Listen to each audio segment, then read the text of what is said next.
aren't you a regular Nancy Drew? I learned that from the Nancy Drew detective. Okay, go. You think you can follow the clues and solve the case of the missing condiment, Nancy Drew? Because I've read every Nancy Drew mystery ever written.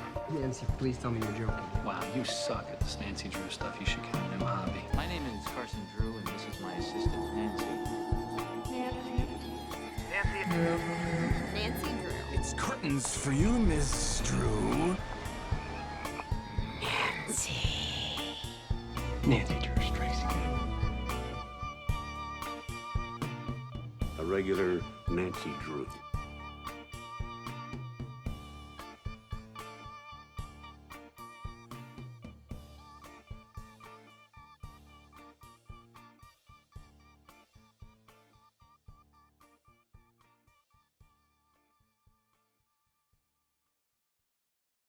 Welcome, regular Drews. Hi, everyone. Welcome to episode 53.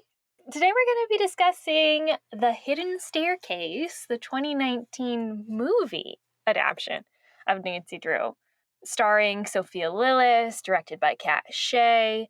Also has Zaddy Forever, Sam Trammell. I just might have just a little bit of a crush on Sam Trammell. It's fine. That is fine. Corey, what were your thoughts about this just right off the bat? It was a movie. You didn't like it? I was not a huge fan. No. I thought it was... no. Yeah, I don't know. I thought... I'm shocked. Helen and Carson stole the show on this, and everything else was just kind of like, It didn't feel like Nancy for reasons that we will get to. Well, yes. Like, it didn't feel like Nancy's personality. The mystery didn't seem like the greatest adaptation because we focus on it for like 20 minutes. It's like there's one haunting scene and that's all we get of Twin Elms. Yeah, it just didn't really... I didn't love it. I'm sorry. Interesting. No, you're very entitled to your opinion. I like it. Really? Okay. Yes. I remember you talking highly of it. Discussion. Okay. Yeah. I know that critically it didn't do well. That it really flopped. It did not make a lot of money in the box office. Like $600,000 or something. Yeah. Really low. Did really poorly. I remember because I went to go see this in theaters when it came out. Mm-hmm. I was there at that opening weekend or something, I presume. Wow, okay. No one was in the theater. Wow. It was like me, Lance, and like one other person. And I was like, oh, uh-oh. I would love to know what their marketing decisions were like on this. Yeah. Obviously, I'm not the target audience for this. It felt like it was supposed to be a much younger, definitely a family movie, but I don't think I had ever even heard of this movie until after it had been out for like a year. So That's crazy. I was like, what do you mean there's a movie out? Great. Okay. And then I saw the trailer and I was like, I don't know if I'll watch it. So this was my first time ever watching it was for this episode. Yeah, I don't know much about its production, except that I know that Ellen DeGeneres was a producer of this movie, which is just kind of random. It shows. I feel like... I don't know how much she had to do with it, if it was just a money thing or whatever. But it was... I again, don't know anything about how they promoted it. I just remember hearing about it and being like, oh yeah, I'm definitely going to put that on my calendar and go see it. But yeah, it didn't do well. Nope. Oh well. Which I thought was a shame. But I guess you didn't like it. So yeah, that's interesting. Wow. There was definitely stuff that they don't like about it. And a big part of that is Nancy's characterization. Again, I agree with you 100%, did not feel anything like Nancy. But also the soundtrack felt like was horrible. Oh, the soundtrack was awful. I hate it. It was really bad. It. Because it felt like a early 2000s preteen girl movie. And I was like, we're in 2019. No, we're in 2019. No, but I think that's what they were going for. I mean, that vibe, it felt like it. In what universe you're like, that's what I want to do? It very much felt like this is Nancy a name only because of girl power, and there's girl power, and Nancy is a girl who's a powerful girl. Great, thumbs up. Yeah, check that off the list. It definitely has that vibe. But I thought the adaptation, like, as far as, like, the story goes, was actually pretty good, relatively faithful, and managed to give us some really good, like, drops of information, you know what I mean? Like, sprinkled throughout that you're like, oh, I know about that, and that, right? Yeah. But also maintained a good storyline for, like, a young viewer who didn't, read the book. Wouldn't necessarily know those references, right? Mm-hmm. So that's interesting. I also did really love that the Nancy, Bess, and George, and Helen, because Helen is also, of course, in this, and Bess and George are in this as well, all felt like they were actually 16 years old. Yes, that is a good point. That is a good point. Like they were like many adults. They were definitely young teenagers. And they were supposed to be 16 in this, not 18. Yes, so that I did like that part. Yes. And so I felt like it felt much more realistic for what those ages would be like today, instead of when you see adaptions. Because I feel like back in the 30s and the 50s, a 16-year-old was much more adultified, potentially, than they would be in 2019. And so I felt like kind of making them seem younger, because like the age that they actually are, and that how they would seem in 2019 was just kind of like fresh, wasn't something that you see a lot in Nancy Drew adaptions. And I did appreciate the fact that it was geared towards like younger kids than most of the Nancy Drew adaptions that we've seen. So interesting. We'll get into the details here in a minute. Yeah. So 3 words. Pink. No, I like it. And like pink girly. Like, yeah. I did like Miss Flora's character as well. She was great. She also stole the show, but just in her own way. Not necessarily in terms of character development, but Right. Okay. And then I think River Heights. Okay. Yeah. Because it's very much set in a time and a place. I would say haunting, but it's not even about a haunted house, because you get like really 4 seconds worth of haunting, and then Nancy. Yeah, what? I think that was faithful, though. We'll have to talk about it. Okay, so Pink, River Heights, longboard. Yes, longboard. Yes. Perfect. Oh gosh. Because Nancy Drew is a longboarder now, apparently. Why not? Yeah, I wasn't sure how I felt about that one. I was like, okay. It felt very much like Nancy's not like the other girls. She's smarter than all of them, and therefore better. And she feels like she's smarter than everyone else too. Yeah. I don't know. Yeah. Okay, let's go. Let's dive into it so that we can actually talk about this. So, we start the movie with Nancy longboarding down Main Street of River Heights. It's pretty empty.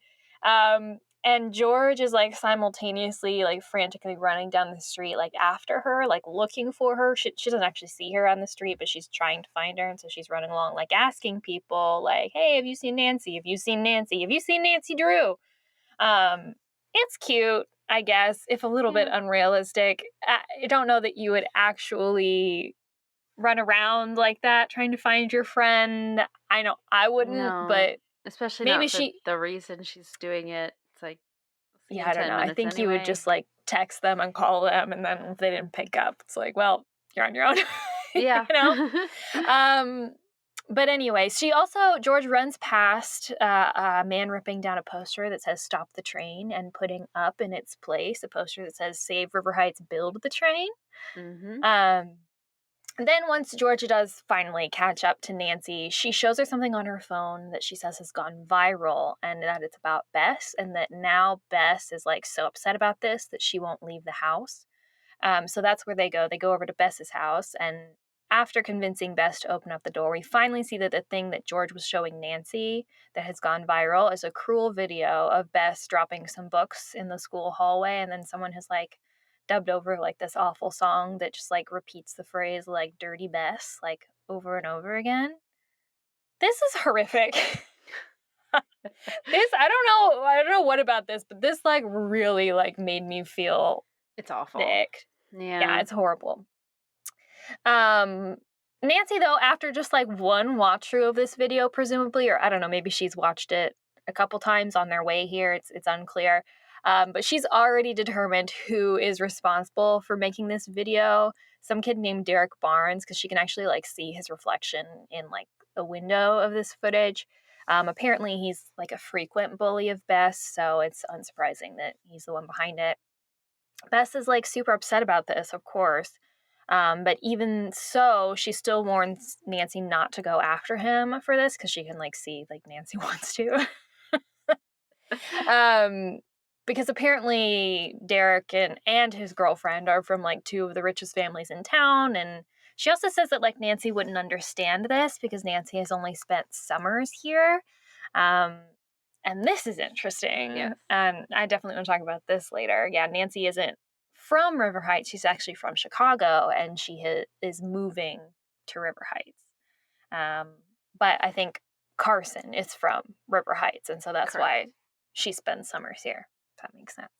Nancy, of course, takes the moral high ground in this, and she doesn't want to let a bully get away with bullying someone, much less her friend, and she doesn't want to like let him go on to bully more people.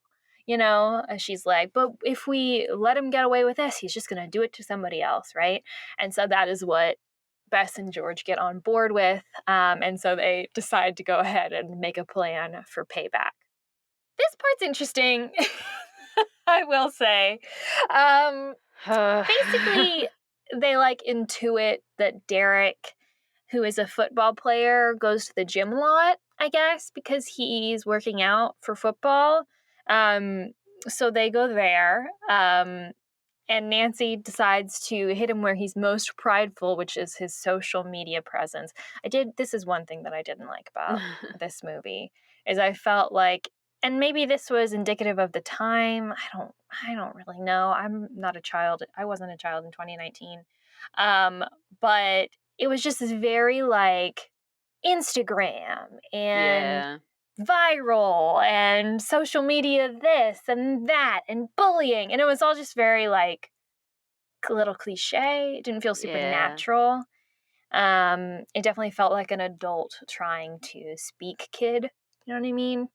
But anyway, so Nancy installs something into a shower head in the boys' locker room at the gym, while Bess like surreptitiously films Derek working out, and George, who is still our resident tech genius in this, hacks into the gym cameras.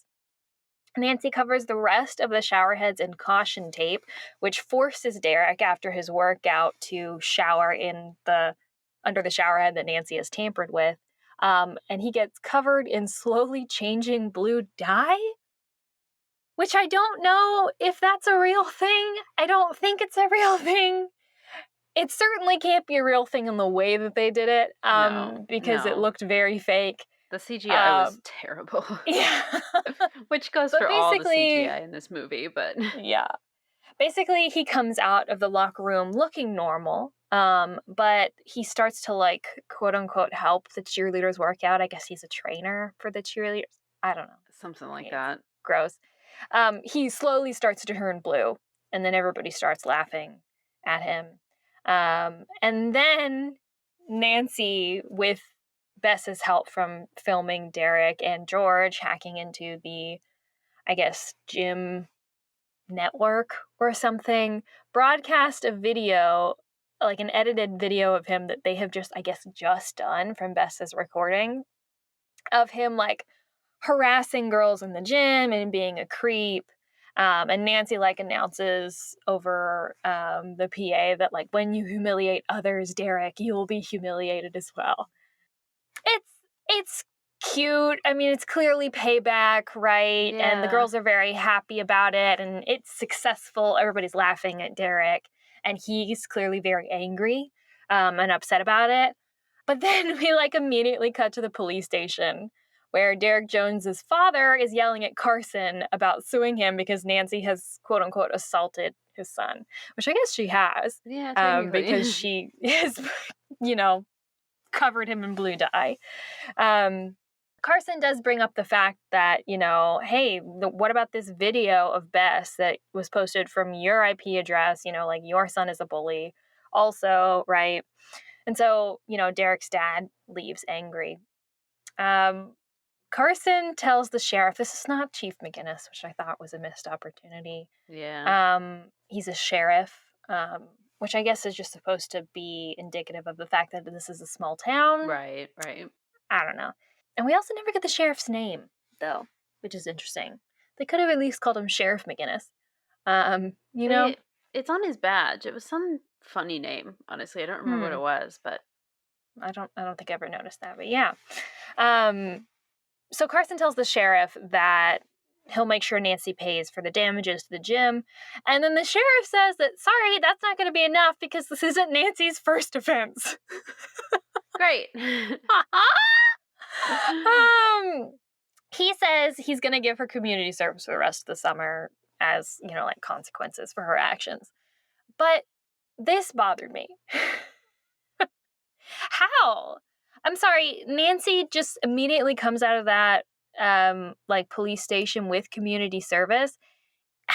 She has to go through the court process, right? Well, yeah. She has to be sentenced. And the sheriff is not a judge and can't do that. Right. I thought, okay, well, maybe he's saying he won't pursue charges if Nancy does community service for the rest of the summer, but it definitely doesn't play out that way. No, because, later. Yeah, no. It definitely seems like, because she has to do community service later, it seems like court-ordered community service. She's being supervised and monitored, and they even call her a convict or whatever. And it's like, but when was she convicted of a crime? Anyway, sorry. Yeah. That just bothered me. Carson does also ground her. She's indignant about it, though, because she thinks she was doing the right thing. But this is also where we learned that she burned the word assassin into her neighbor's yard because her neighbor's yard was shooting crows. First of all, who does that? Who just sits there and shoots crows? That's really... Yeah. Horrific animal abuse. Yeah, but also that's assassin? Awful. That's a weird word to use. It is. Maybe use I don't know. Maybe it's just shorter than writing animal abuser, burning animal abuser into someone's yard. Murderer. It is crows. You could say murderer. Yeah. That's pretty good. Yeah. Anyway. Carson also tells her that if she thinks that making everybody in the town hate them is going to make them move back to Chicago, then she's wrong. But yeah, so this is where we kind of learn that they just recently left Chicago because it reminded Carson too much of Nancy's mom, who I guess supposedly was supposed to have died a little bit more recently. Right. It seems like it was just over the past year or something. Right. But Nancy fires back well, you never gave me a choice if we wanted to leave Chicago, and I don't want to forget Mom. That's why I wanted to be in Chicago, right? So clearly this is a sore point between them. Carson wanted to try to move past things, and Nancy did not want to. Right. So at this point, we see that there is this festival happening in town, and Carson and Nancy are kind of walking through what seems like maybe just the town square. There's rows and rows of tents set up, and we actually see Hannah. I don't know. I'm torn of should they have made her Aunt Eloise? But Hannah's more familiar to audiences. But in this, Hannah is Carson's sister instead of just their housekeeper or whatever. So we meet Hannah, and she is obviously a baker because she has a little tent set up. She is selling pies at this festival. And I guess Nancy's there to help with the selling pies. And then is this when Nate comes over? Yeah. So yeah. Carson is kind of standing there with Hannah. And they start talking a little bit more about this train situation that's coming through town. We learn that Hannah is very pro-train because she wants to bring more people and more businesses into River Heights. into River Heights. And Carson is very against this train. He says he wants to preserve River Heights because it has this small town charm, and putting the railroad through the town is just going to ruin everything.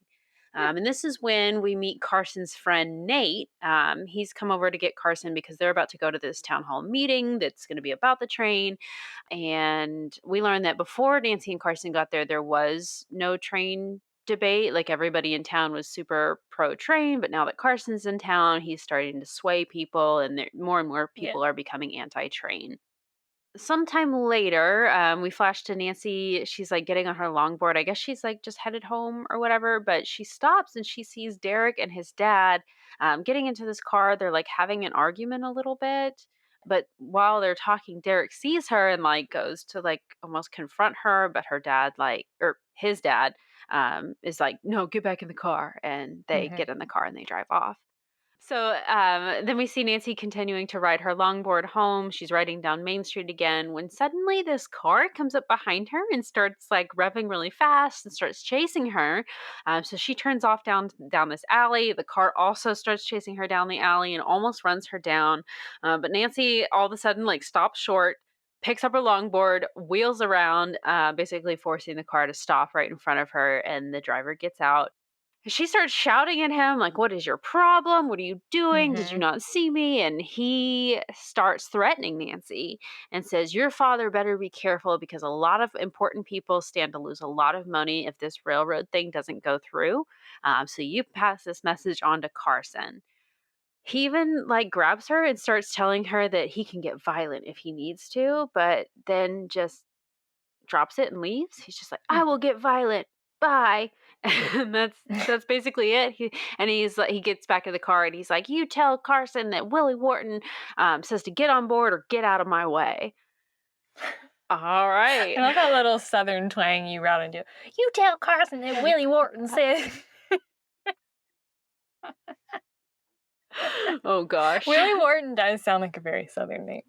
I'll give it to you. It kind of does. Yeah, that was not intentional with the accent, but okay, so we get back home and Nancy's telling Carson about what just happened, and he is absolutely furious to hear this. But Hannah overhears this and she comes in and she's kind of the voice of reason, is like, don't do anything rash because this guy is like super bad news. Like, I've known him for a while. He's like not a good guy. Everybody in town kind of doesn't like him. So just leave it alone, please. All right, so we flash to the next day. Nancy is starting her community service, and she is getting ready to start picking up trash outside the courthouse. And she is currently under the supervision of Deputy Pushover, Deputy Patrick, who looks like he is probably 18 years old. He is a little baby, clearly brand new to the police force. I didn't even know you could be a police officer that young, but I don't know if this was supposed to be like a flirting with Nancy thing. He almost seems like he's going to develop into a romantic interest, and I don't like that.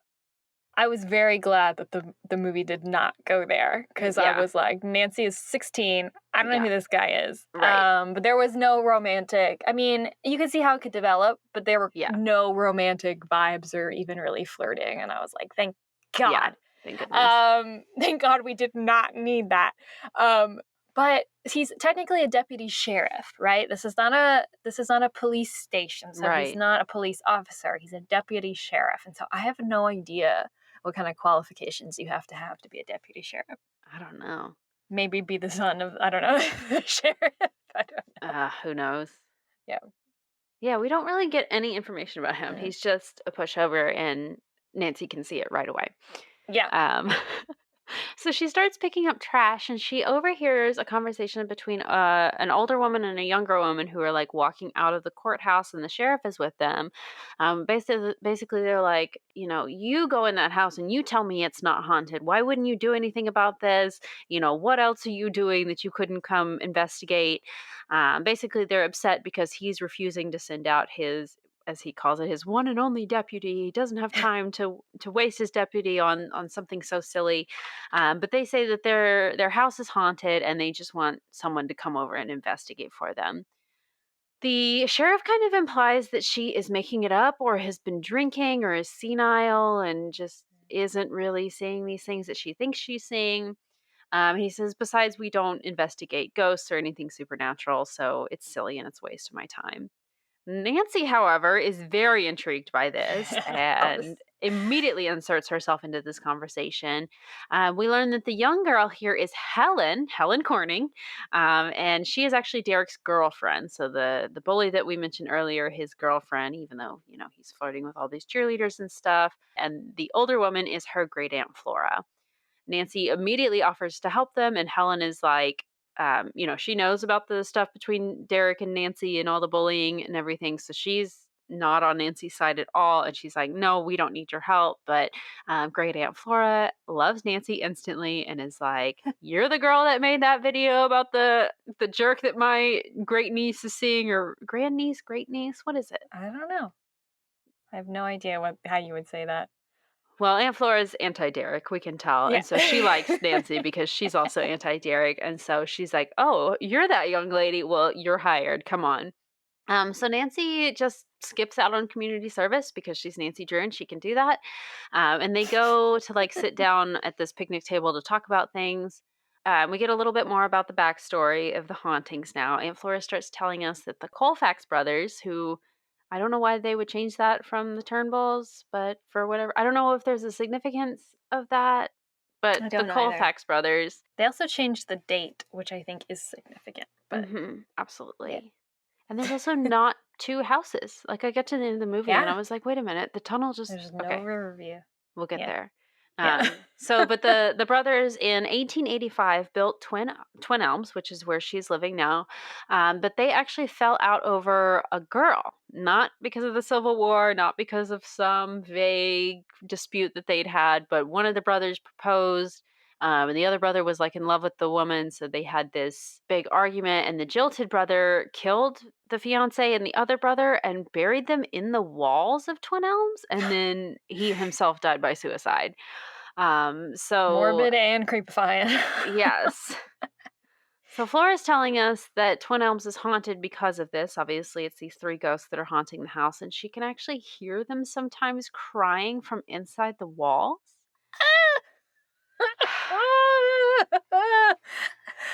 Awesome. Yes. We do also have her tell us a little bit about her former friend who she calls Rosie. So I guess that's a reference to our Rosemary in the from the books. But we have this weird scene where she's like, oh yeah, unlikely friends can happen. Wink, wink, Nancy and Helen. And they're both like, no, we would never be friends with each other. We hate each other. We're just doing this for you, Aunt Flora. It's weird, but okay. So Nancy goes home and she tries to convince Carson to let her go to Twin Elms. She's just going to spend one night there. She's like, I know I'm grounded, but please, can I go? It's for a mystery. And Carson's like, I'm super busy with this train thing anyway, and I'm going to be out of town tomorrow. So you know what? Fine, I will let you go. So long as you keep in very close contact with me. I need to hear from you first thing at night or last thing at night and first thing in the morning. Please always check in with me. So the next day, Nancy shows up at Twin Elms with She shows up at Twin Elms to investigate, and we meet Helen there, and they kind of have this little truce between them for at least for the night, and they start to investigate. So we walk up to Twin Elms, and we see that it is the most fantastic place ever, and I would love to live there. Everything is purple and pink on the outside. It's obviously a very old home. It's very Victorian style, I would say, but the front lawn is covered in pink pinwheels and purple pinwheels and pink flamingos and flowers everywhere, and the grass is pink and purple. She's put powdered stuff all over the lawn outside to make the lawn look like it is pink and purple. It's amazing. They go inside and they see that the whole place is just absolutely covered ceiling to floor in every decoration you can imagine. She's still got Christmas decorations everywhere. There's pink boas, and just everything is pink and purple and sparkly, and everything has sequins or beads or something on it. Yeah. It just is all spectacular. So Nancy obviously is obsessed with this. She's like, oh my God, Aunt Flora, you're amazing. Who wouldn't want to be you when they grow up? I know I want to be. I really do like too. the portrayal of Miss Flora, especially hearing some of her story. So do you want to take it from here with the Sure, haunting? sure. So they go into the dining room and they're just kind of talking, and yeah, this is where we learn more about kind of Flora's history, that she used to dance burlesque and she knew Mick Jagger, just like all of this very cool stuff, and clearly like she's this older single woman who's like embracing her femininity. It's very lovely. It's a great portrayal. I love it. Yeah, so we're talking about all of this and then Flora starts explaining the haunting that she's been experiencing. She says like she's heard weird sounds, there's been music that she didn't turn on, and lights flickering and everything. And at this point, Helen has gone into the kitchen to like bring out a dessert, because this is like we're nighttime now and they've had dinner or whatever. But we hear her from the kitchen like shriek and like drop something, and something shattering. So Flora and Nancy both rush into the kitchen to check on Helen, and Helen is just freaking out. She tells them that she saw a creepy face in the window, looking at her. This time, not a gorilla, but a warthog. Why not? I don't know why. I think it's because one of the Colfax brothers was supposed to be like a pig farmer or something, and so they're like the pig man, the pig man, or whatever. So she sees this creepy face outside the window. And so Nancy immediately rushes outside with her phone flashlight, and she sees a car pulling out from Twin Elms and driving away. A car that looks an awful lot like Derek's dad's car that she saw the other day when she saw Derek and his dad in the street. Right. We also find Deputy Patrick, weirdly, or he kind of finds us. He's here to check on the haunting situation because he was worried about Flora, because apparently he's known Flora ever since he was little, and he knew about this and felt kind of bad that the sheriff didn't want to send him to investigate, so he's just here on his own. Nancy tells Patrick about the ghost sighting, and then Patrick also mentions seeing Derek's dad's car as well. And basically he just tells Nancy, okay, well, I'm going to go ahead and walk the property before I leave. Go back inside and call me if anything else happens. He also gives her his flashlight. So now she has this big black flashlight, which is just really great and iconic, that she carries throughout the rest of the movie. Later in the evening, Helen, Nancy, and Flora are all playing cards. They're kind of talking about what has happened. And Helen tells Nancy that Derek and his entire family are away on vacation right now, so there's no way that was their car that you saw. Like, it must have... There's tons of cars that look like that in River Heights. I'm sure it was somebody else, right? Nancy's like, okay, very convenient alibi, right? I'm sure. How is it, though, if this has been going on for months, then him being away on vacation today doesn't give him an alibi for last week, Like, yeah. Well, anyway. She didn't see the car last week. She only saw the car tonight. So, sure. Yeah. Sure. Anyway. Yeah, but Helen makes a great point. She's like, okay, but why would Derek or Derek's family want to scare Aunt Flora? Like, what reason could they possibly have for that? We don't really get any theorizing about that or anything, because just then Aunt Flora lays down a winning hand and the lights start to flicker. Okay, so our haunting has begun. Immediately after the lights flicker, we see a shadow pass by in the archway. Then they hear like footsteps, like sounds like almost like they're coming from above them.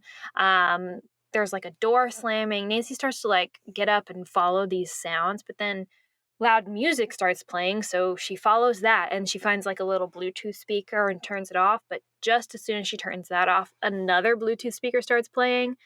So she finds that and turns it off, and then she finds two more and turns those off. Apparently these actually belong to Aunt Flora. She has like these little pink Bluetooth speakers everywhere. Yeah.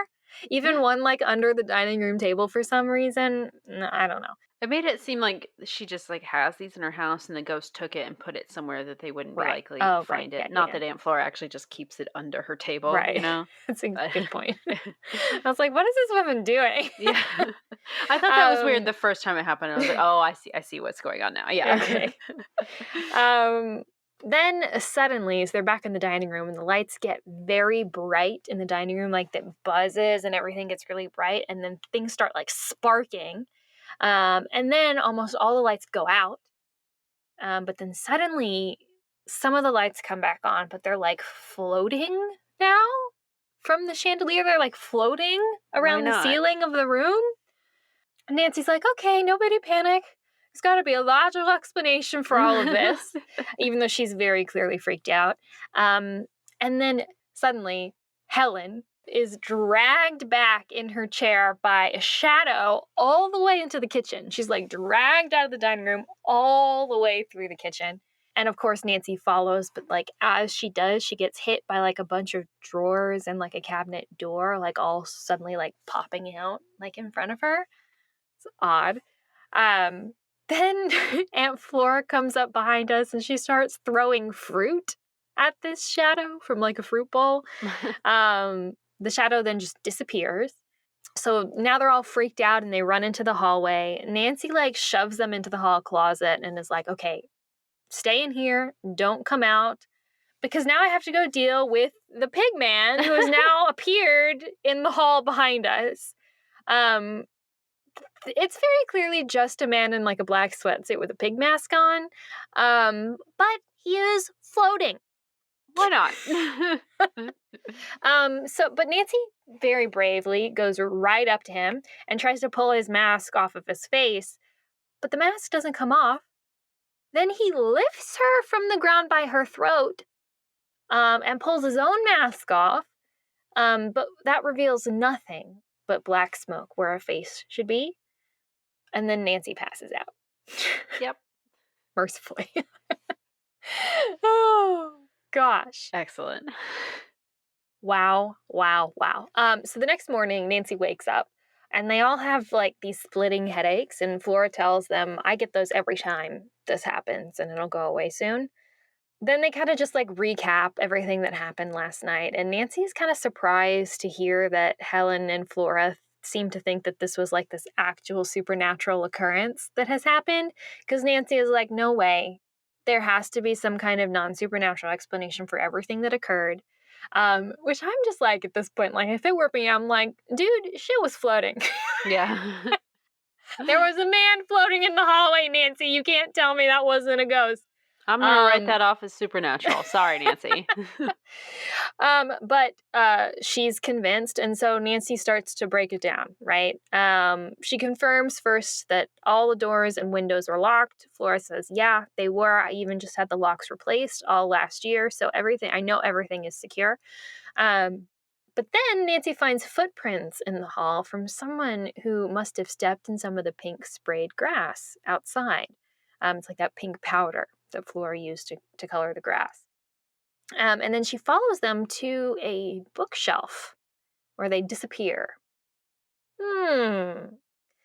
Nancy immediately pulls out a candle. I don't know from where. Lights it, blows it out, and then watches the smoke from the candle drift into, like, a crack, I guess, in this bookshelf. So she is determined through this candle smoke that there is a secret passageway back here.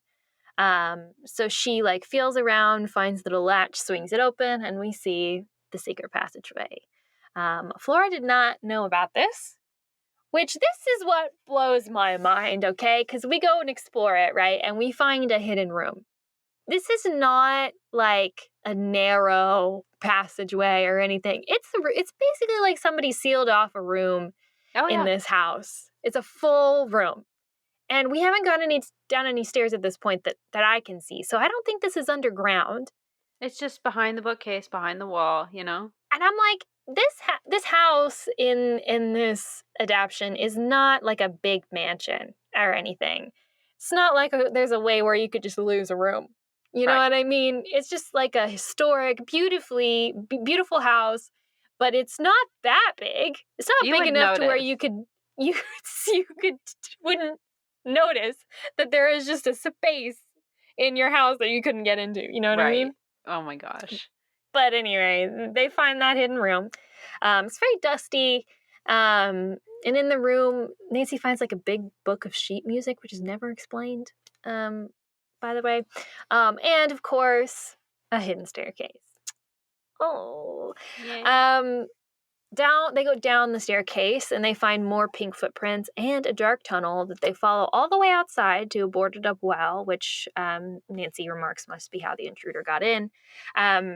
Nancy also finds like sticks like poking into the backs of like the kitchen cabinets where they must have been used to like push and pull them out and in at Nancy while she was walking through the kitchen earlier.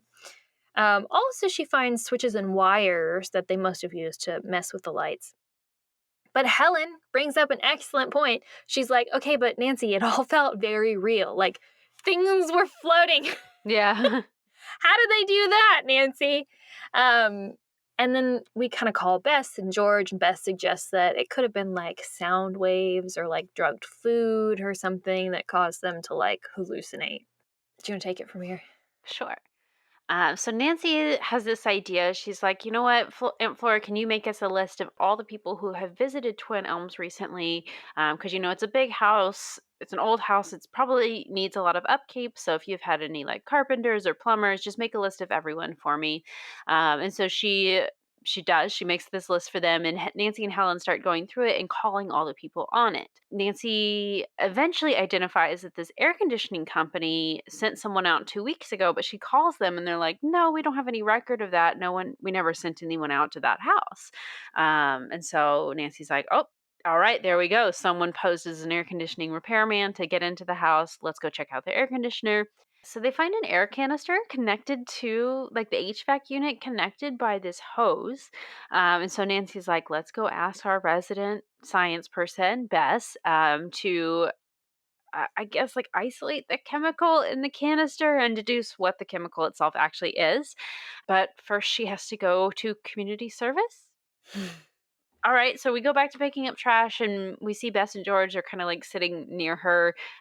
They've met her there because they're going to go take the air canister. But then Nancy's talking to the sheriff. We see this conversation between them, and Helen shows up and just like walks up to the sheriff and is like, Nancy, we have to go. And she's like, no, I got community service. And she's like, well, not anymore. And hands the paper to the sheriff, and he's like, all right, you're excused, Miss Drew. And Nancy's like, what was that? And Helen's like, well, it's just one of the advantages of being from one of River Heights' oldest families. You can pardon people whenever you want. Obviously, that's how that works. Okay, so whatever. Helen used her family's influence to get a judge to pardon Nancy, so indicates to us, right, that she was convicted and that this was court ordered, whatever. Okay, whatever. So, yeah. So now Nancy doesn't have to pick up trash anymore. And so Bess, George, Nancy, yes, very, very convenient. The four of them go over to the chemistry lab. They actually break into their high school to go use the lab. There's this whole scene where Helen's like, oh, Nancy, you can't actually pick a lock. And Nancy's like, oh, I would never break the law. And George is like, be serious. And Nancy's like, oh, well, yeah, obviously I'm going to break the lock, like pick the lock and break in.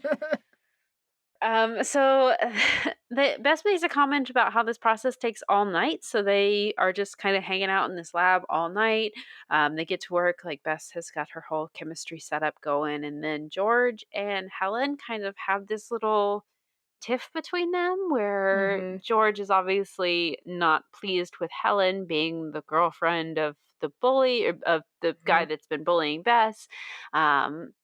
I mean, it's just a fight. Like, it's not super important. It's just Helen is, like, being obviously just kind of an idiot about the whole thing. And George is, like, pointing out, like, hey, you're complicit in this because you're not taking a stand and he's your boyfriend. Like, you need to tell him that what he's doing is not okay. And she's like, oh, it's not that big of a deal, whatever. And like, you don't understand how hard it is to be me, kind of a thing. Which of course George and Bess are just not impressed with, right? And basically just ends up with Helen like poorly apologizing, not really, being kind of insincere, and then just leaving. Yeah, this whole scene is just, it's very awkward because Bess and George make it very clear to Helen that they don't like her because she's kind of on Derek's side, or not kind of, she is on Derek's side with this. And Helen just makes it very clear that she doesn't really, not that she doesn't think that it's wrong, she just doesn't think it should be that big of a deal. And she's like, well, it's not my fault that Derek's a jerk. It's like, well, I mean, you don't disapprove at all, so it's kind of not great either. So whatever, like you said, she leaves, and then Bess tells them that she has figured out what's in the chemical. It's, gosh, how do you pronounce this? Myristicin? I think Myristicin? I think myristicin. Myristicin, which she explains is the psychoactive compound in nutmeg. So they realize someone has been pumping this into the house to drug them, to make them see things. It also causes that nasty nausea and headache afterwards. So that pretty much explains it, right? So now that it's the morning, because they've been in this lab all night, Nancy takes some of the compound from the canister because Bess, like, I guess, distills it into this little, like, what are they called? Eyedropper thing? Eyedropper thing. Yeah, it's like a little glass bottle full of it, and it's got the eyedropper thing. So Nancy takes some of that over to Derek's house for whatever She wants to reason. go, like, confront him. Yeah. Yeah. But on the way there, she tries to call Carson as promised because it's first thing in the morning, and he doesn't answer the phone. Kind of weird because Carson and Nancy are obviously very, very close, especially in this version. But okay, whatever. So she goes over to Derek's house, and it does seem like they are all actually gone. Like Helen has told us, there's no cars in front of the house. No one answers the door. So Nancy, of course, uses this as an opportunity to break in. She picks the lock to the garage, and she sees the car is there. It's that same car that we saw Derek and his dad getting into, same car that we saw driving away really quickly from Twin Elms. And we do see some pink grass on the tire, a little bit of pink dye. But at just this moment, the sheriff arrives and busts Nancy. We end up back at the police station. Hannah has to come bail us out. Well, she arrives to bail us out, but she doesn't actually have to bail us out because Deputy Patrick covers for us. He sees Nancy's like handcuffed to the chair in front of the sheriff's desk, and he's like, "Oh, Nancy, I told you to wait for me." And the sheriff is like, "What?" And she's just like, "Oh, yeah, sorry, deputy. I must have got my wires crossed." And he's like, "Yeah, I told you I would help you, but like you couldn't break in." And then he just uncuffs Nancy, and then the sheriff is like, "Well, that's fine. Y'all can go." Okay. And then Deputy Patrick is just like, "I'll make sure she gets home without causing any more drama. No more trouble for Nancy." Sure. Okay. So they get back home, Hannah and Nancy do, and Hannah finds out that Nancy broke into the high school the previous night and had spent the night there.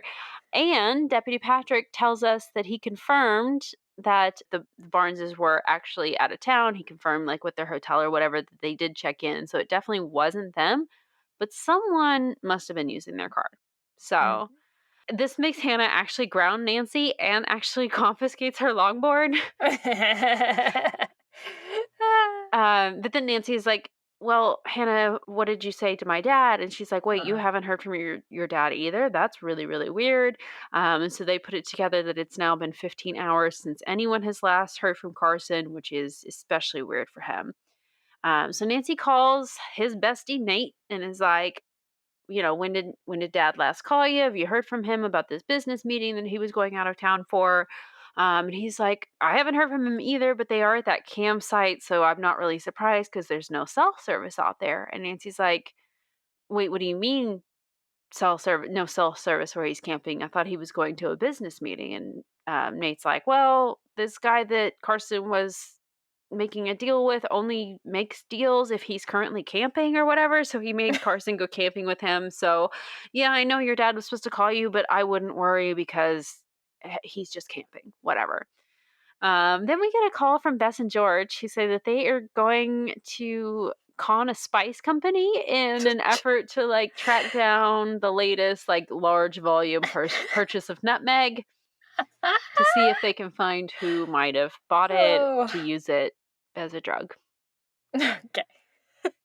So Nancy is still very upset about Carson possibly being missing, so she starts snooping through his desk and finds a reservation confirmation for a motel, which also doesn't line up because if he's camping, why would he also have a motel booked a hotel? Yeah. Right. So she immediately runs into, she sneaks out of the house, and in doing so runs into Helen, who has come over and she's crying because she is upset. She tells Nancy she has just broken up with Derek. She figured that was going to be the right thing because she realized what a jerk he is. So the two of them decide to steal Hannah's car. Which is kind of cute because it's a little blue convertible Mini, which we like a scene of Nancy and Helen in a blue convertible driving down the road. But it would be much better if Nancy could drive, which she cannot do at all. And I think she can drive, but I think it's a manual, and so I think that's it is, yeah. Yeah. And so it's really tripping her up, and so they're just like every 4 seconds they're like come to a sudden stop all of a sudden, and then they try to jolt forward, and Nancy like jerks the car in the wrong direction, painful. and they end up breaking down on Baker Street. I will say that was a nice little touch. Oh, yeah, I you didn't see notice the that. street sign that says Baker Street. So Okay. they break down, and Nancy and Helen start having this conversation, and Helen tells Nancy that, you know, what Bess and George had said to her at the chem lab really resonated with her. She felt like she realized she was kind of the villain in this situation and did not want to be associated. Well, Derek is the actual villain in the association, but she didn't want to be associated with him because he is such a jerk.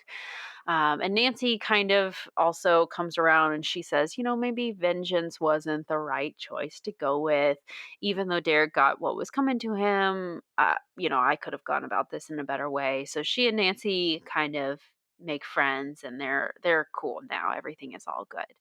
But then they decide to, they're already on their way there, and Nancy decides to keep trying to drive over to the motel where Carson was staying. In my mind, I wonder if we don't actually see this. I think we actually do see Nancy pull off of the side of the road and continue down. But in my mind, they switch places and Helen drives. Yeah. Because we see Helen driving a lot. Helen has a car, and so it's like this whole thing. Anyway, so they make it to the motel finally, and I guess they are able to get his room keys from the front desk somehow, which in itself is a mystery to me. But so they go into his room, and he is not there. They find his cell phone in there, though, which is concerning. Why would you leave it if you were going somewhere? Right. So Nancy is like panicking at this point. But then she notices that the motel has like security cameras outside. So they go up to the front desk and try to convince the front desk person to let them see the security footage. Of course, the person at the front desk is reluctant to give this to them. They're like, I just gave you the keys to his room. Like, what more do you want from me? But in a very like scene reminiscent of like Sherlock, and like zooms in on like these different things in the scene, Nancy basically realizes that the front desk person is drinking, that there is alcohol in their coffee cup. And so basically they threaten like, oh, your boss wouldn't be happy if they knew you were drinking on the job, so show us the footage, right? Or we'll tell. So they do. And we see Carson being chloroformed and kidnapped in the parking lot. Of course, this is movie chloroforming, not real chloroforming, so they just put a rag over his face for like 2 seconds and he passes out, and then they take the rag away and they put him in the car. Which will irritate me until my dying breath. But that's how he's kidnapped. You can't see the kidnapper's face in this, but Nancy does see the car and sees that it has like this skull sticker on the back window, which feels familiar to her somehow, but she can't place it. But at this point, though, Bess and George call. They were successful in their conning of the spice company. How? How?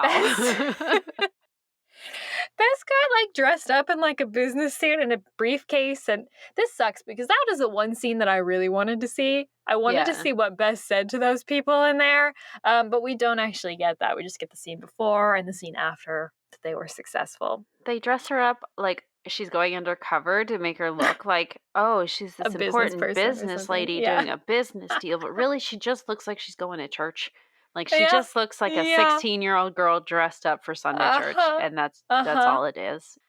I really wish that they had like recruited Hannah or something, because Hannah has a bakery, right? Yeah, and that so would make sense. It would have made sense for Hannah to go into the spice company, or even and just have them like distract whoever it is, so that George and Bess can sneak somewhere or something. I wanted Hannah to be more in on it than she was. And Nancy and Helen could have still stolen her car or something. Yeah. Like maybe her help would have been contingent on Nancy staying put or something, and then she doesn't stay put. But anyway. Oh well. So they're successful. They found the name of the nutmeg buyer and they tell it to Nancy. It's Willie Wharton. Oh. Oh, surprise, surprise. So with this new information from Bess and George, Nancy's memory is jogged and she realizes that the car that kidnapped Carson belongs to Willie Wharton because she remembers seeing the same sticker or symbol or something on like Willie Wharton's like sweater or something. Yeah. I don't know. So she realizes, okay, so Willie Wharton is the one who kidnapped my dad and he's the one haunting Twin Elms, right? Because he bought the nutmeg. So Nancy calls Deputy Patrick and asks him to meet them at Twin Elms because she has a theory that this is where her dad is being held. She says that Wharton doesn't know that they know that the secret passageway exists because obviously they had left by the time that they found it, or really Wharton had left by the time that they had found it the other day, and so she thinks that that is the most logical place for Carson to be. So Deputy Patrick gets to Twin Elms first, but he like pauses in the yard. He even like draws his gun and radios the sheriff for like backup because I guess hopefully Nancy explained the situation to him and he realizes it could be serious. But before he can actually radio the sheriff, before he can like say anything through the radio, someone jumps him, chloroforms him in the same way they chloroformed Carson, and steals his gun. Yikes. Mm-hmm. And we can't see his face at first, but after a minute and after he like puts Patrick back in his police car or sheriff truck or whatever, the sheriff truck, we see that it's actually Nate. Shocking. So shocking. Surprising. Yeah, well, I mean, if you didn't know, if you hadn't read the book and realized that the bad guy was Nathan Gomer, you wouldn't have known. Oh, I might have. I don't know. I felt like they were dropping some heavy hints so far, and he seemed slimy from the get-go. He did seem slimy from the get-go, but yeah. But for those of us who have read and knew that I felt like it was a nice little use of that character. Yeah. But then Nancy and Helen make it there, and they find Patrick knocked out in his car, and they can't even wake him up, which is not how chloroform works, but they can't wake him up. They do see the chloroform rag on the ground and then realize that Wharton must be here, right? He did the same thing to Patrick that he did to Carson, so he's got to be here somewhere with Carson. So they decide to go into the secret passageway through the well in the backyard or whatever without any backup, without calling from the sheriff or anybody else, Helen's family, Derek. They could have called Derek. I don't know. It's just like, you guys, why are we doing this? But they go into the tunnel and we see Wharton in the secret room with a tied up Carson.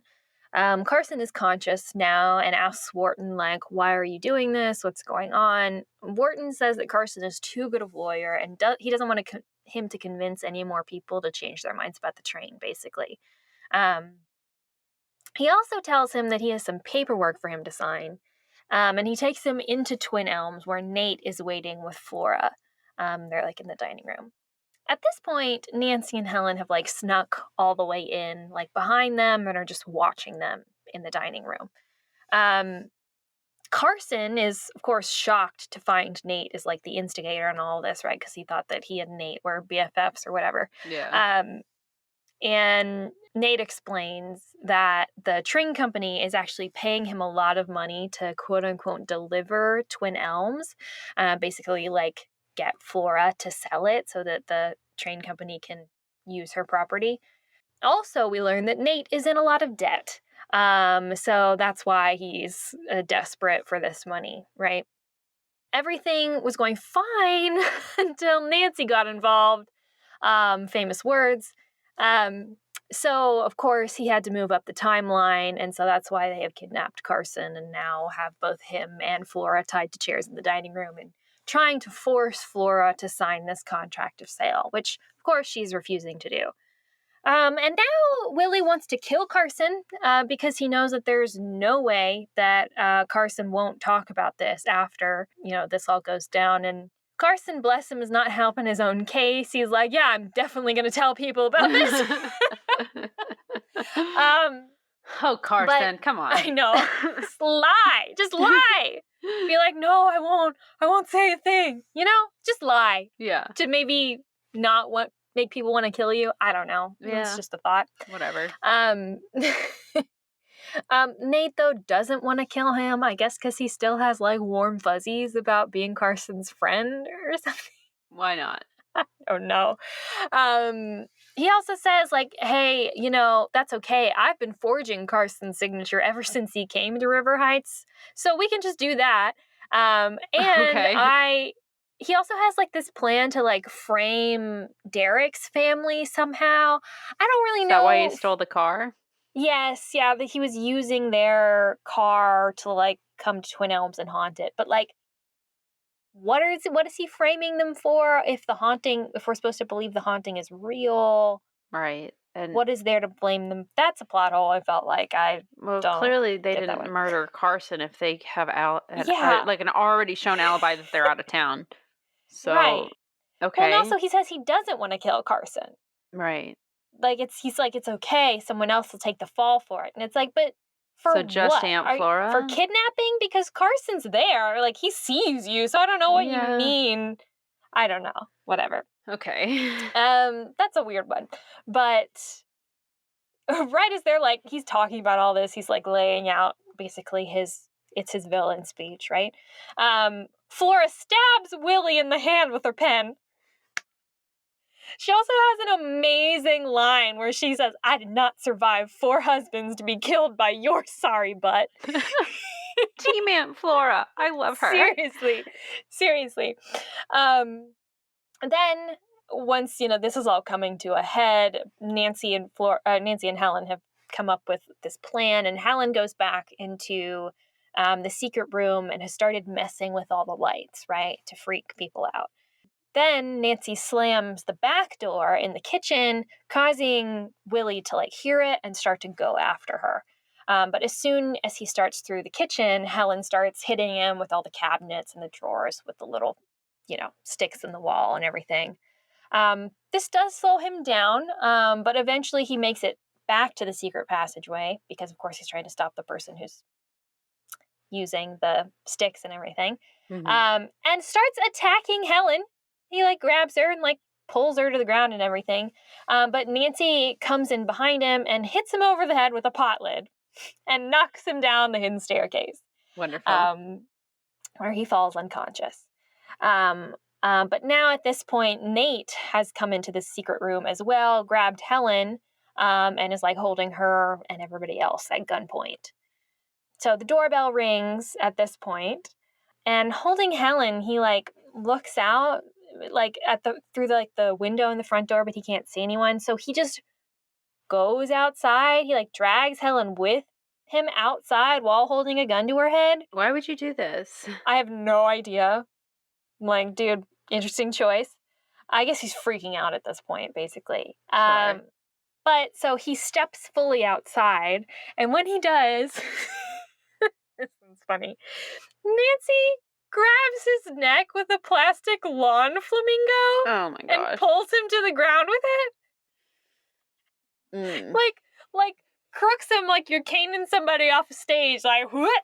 Yeah. Pulls him to the ground. And then pours the entire bottle of the nutmeg juice drug down his throat. So his gun goes flying, and he's, I guess, immediately hallucinating with this distilled myristicin or whatever in his system. Helen goes inside to untie everyone, but by now Nate is super high and is running around and is being freaked out by all the plastic flamingos everywhere. It's a very funny scene. Yeah. And then the sheriff shows up and arrests him and Willie and takes them away. Then Bess and George show up, and of course all 4 girls are good friends now that Helen has broken up with Derek and the mystery has resolved. We even see them later all hanging out, and Helen tells us that her cousin Emily is coming back to River Heights to get married at the Lilac Inn, and she invites them all to come to the wedding for some fun. And Nancy kind of proclaims, like, oh, I don't know. After all this, I'm done with mysteries. And then she just, like, looks directly to the camera and is like, just kidding. Do you think that was a setup for a sequel? That had this yeah. done well enough at the box office, we would have gotten Lilac in as our second movie? Definitely, but I feel like they do that in a lot of things when it's really just kind of like a hedging your bets kind of thing. Sure. Where it's like, if this is super successful, this opens a door for us to make another one. Fair enough. And if not, it doesn't matter, you know? Yeah. So yes, but... Yeah. That would have been interesting. I don't know that I would have watched that one if they had made a sequel, but... Wow, really? Yeah. That's interesting. It just didn't feel like Nancy, and... Yeah. I agree with that, so let's start there. Okay. So Sophia Lillis is an amazing actress. Not denying that. Not on Sophia Lillis at all. It was just definitely not... and I don't know if this had to do with the direction of her acting or what, but she was definitely kind of gawky and awkward, and what was the way I wrote it and where I was like, that's what it feels like to me. Yeah, she seems awkward and troublemaking instead of poised and mischievous. Yeah. Which is the subtle difference. Well, poised and awkward, not so much, but between troublemaking and mischievous. And I don't like the difference, the way that they portray it. Yeah. I don't know. Yeah. I don't think Nancy, our book Nancy, would have ever done the whole bullying, vengeance scene with the blue dye. No. Nancy would never go out of her way to seek revenge. She would... let the authorities handle it. Either that or she would set up a trap and, like, let him expose himself. Yeah. Rather than turning around and almost bullying him, because you can kind of say it that way. And then Derek has this like, oh, well, now I'm the victim because this bad thing has happened to me. Nancy would never give him the satisfaction of that. She would make him expose himself, and then she would just be worried about Bess. You know, she wouldn't be like, oh, well, obviously we need to go dye his skin blue. It just felt really weird and forced. And that was a good, like, first half hour of this 90-minute movie. We don't even start the mystery until like halfway through. It was too much. And it was definitely an interesting choice for a couple reasons. And I think that the bullying focus was definitely supposed to be some kind of like topical, what should we tell the kids about? What should we teach the kids about today? Right. Bullying, you know? It was definitely part of that. But I definitely think it was also meant to characterize Bess, because Bess is also very different in this adaptation, in that she's not like kind of a classic girly girl. Yeah. She's, and you know, into boys and fashion or whatever. She is very shy, kind of portrayed as being like a nerd. She's into science and all that stuff, which is very different than a lot of the other characterization we see of Bess. But there were some things there that were still super accurate to the Bess portrayal, and that she was still clumsy and she was still self-conscious, right? She was even like talking about, there are scenes where like she gets offered like food and like donuts and stuff. She's like, oh, I shouldn't eat that because I'm breaking out right now. Yeah. Which I thought was a really interesting way to put that in there. And so I feel like the bullying was trying to like underpin that, see like, this is why Bess is self-conscious, and allow Bess to express that self-consciousness so that Bess still seems like Bess, without, you know, and giving her that impetus to show that part of her personality so that that character still feels grounded in, you know, the Nancy Drew universe. But ultimately, yeah, it makes no sense, because I feel like in the Nancy Drew world, Nancy never deals with anything like this. Like bullying, while awful and can be criminal, isn't always like a criminal act. You know what I mean? And so it's not something that we've ever seen her have to deal with, aside from like maybe in some of the series that are geared toward younger kids and books that we haven't read, you know? And so I just don't know how Nancy would even deal with this if we're thinking about like the original series. Like, coming up against bullying, what would we expect Nancy to do? And I don't even know that I would expect her to do anything. Right. And this might be like a hot take or something, but honestly, I kind of feel like she might tell Bess to just suck it up. Yeah, honestly, sometimes.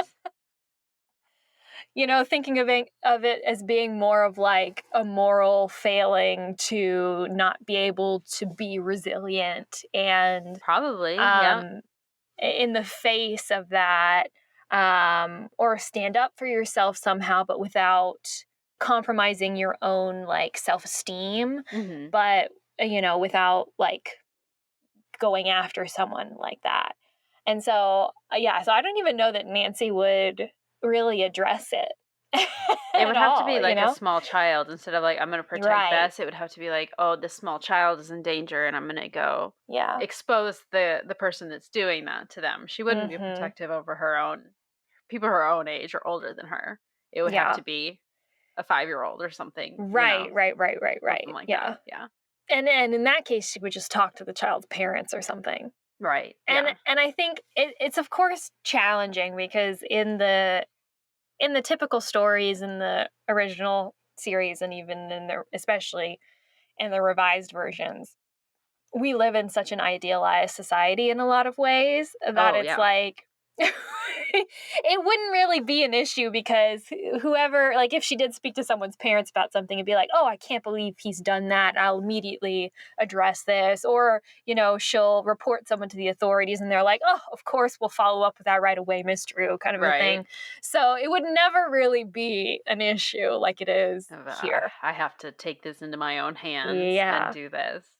Also, the bullying, the dye thing would have never worked. She never would have gotten away with that. I'm sorry. It's so unrealistic. But I also wish that they had because you were talking about the Bess characterization, I wish they would have let Bess have a little bit more character development. I feel like Helen, if anything, we get the most character development from Helen. Right. Of her realizing, I'm kind of condoning this bullying behavior by not standing up to Derek, and I'm going to see that it's the right thing to do and then actually take those steps. We see that.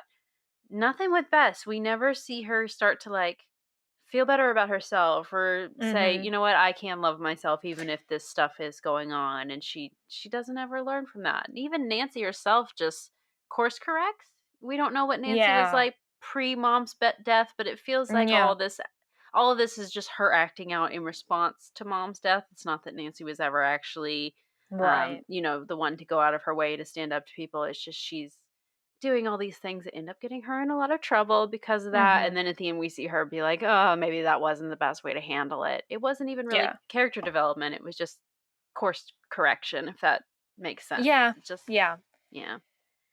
far as Bess goes, I think there must have been something like that in there for her, though, with the Spice Company scene, because I feel like they cut something. Yeah, there must have been something that got edited out because they set it up to where like George dresses her up in this outfit and she feels like uncomfortable and like not confident or whatever. But that's true. Yeah. When she comes out, she's successful and you can tell that like they feel like really happy and she feels confident with what she was able to do. I feel like there must be a version that has that scene. There must be a scene that got cut of her in there becoming confident. Yes. Yeah, that would have been nice. Yeah, I agree. Aww, what a shame that they cut that because I felt like that was necessary for the whole Bess arc and she didn't really even get her arc. That's how we start the movie. Right. And so it feels like to not end it with that is a little, or if like, at the end when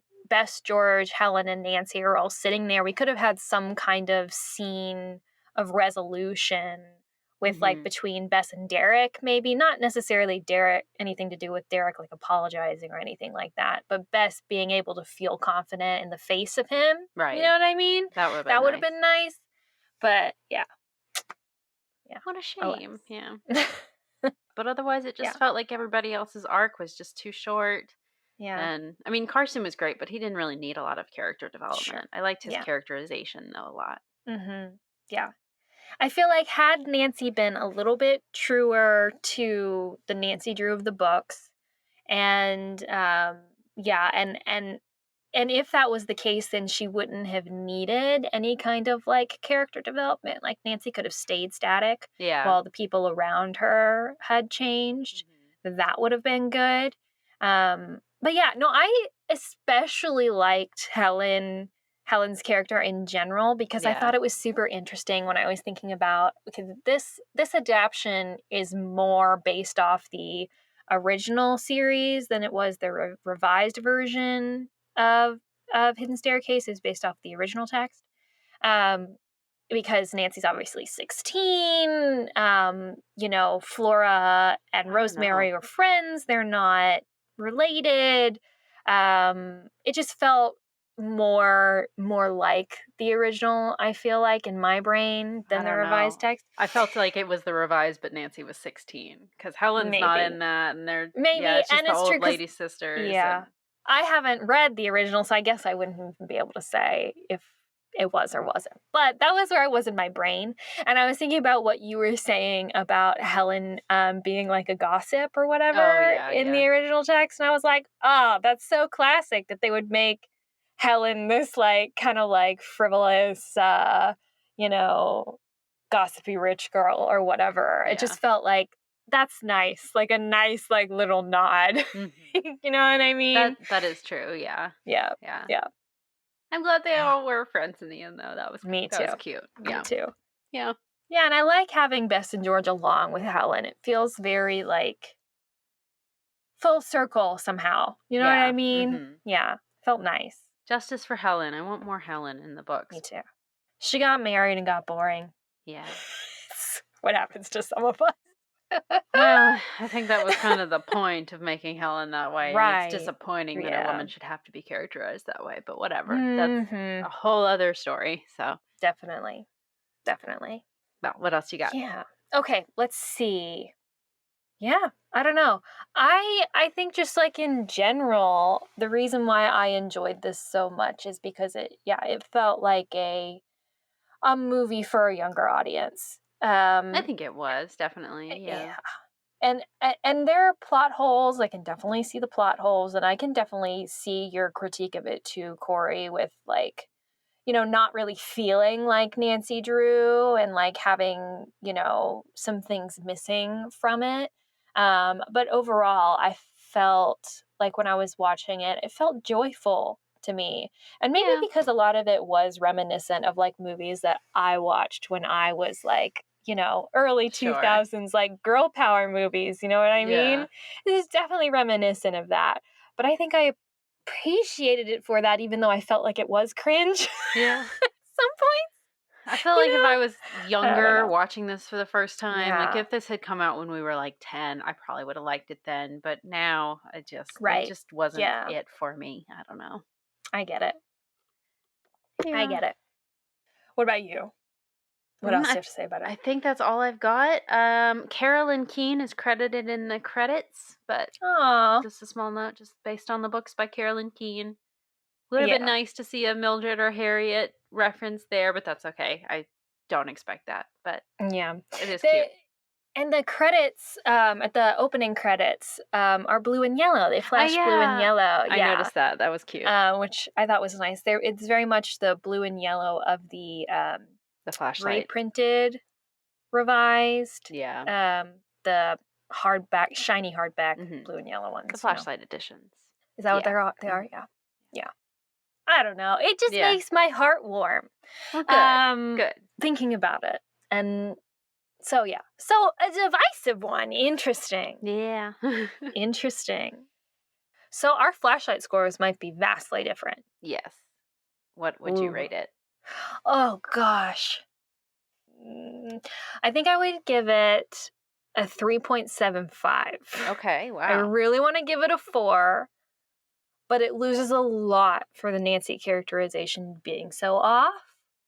But it keeps a lot for, I think, the plot being pretty good. Okay. Does that make sense? Yes.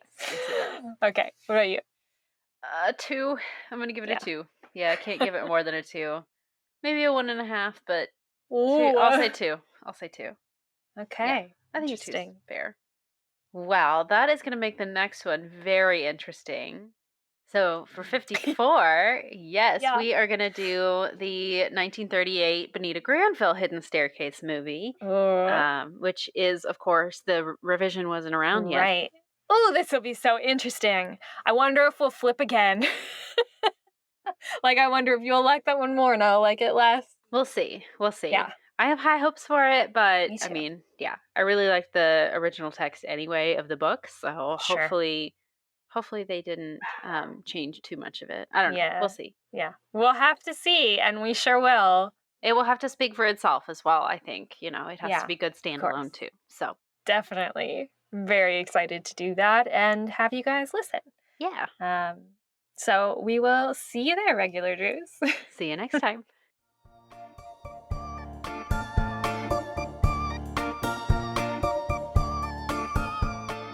Thank you for listening to Regular Nancy Drew. Email us at regularnancydrew@gmail.com. If you like this episode, make sure to rate, review, and subscribe. You can also follow us on Instagram at Regular Nancy Drew and Twitter at RegularND. You can also support us on Patreon. Patrons at the $3 level vote on upcoming episode topics and get exclusive access to our Scoop Sesh series. And all patrons receive early access to each episode as well as weekly bonus content. And to all you regular Drews out there, thanks for listening.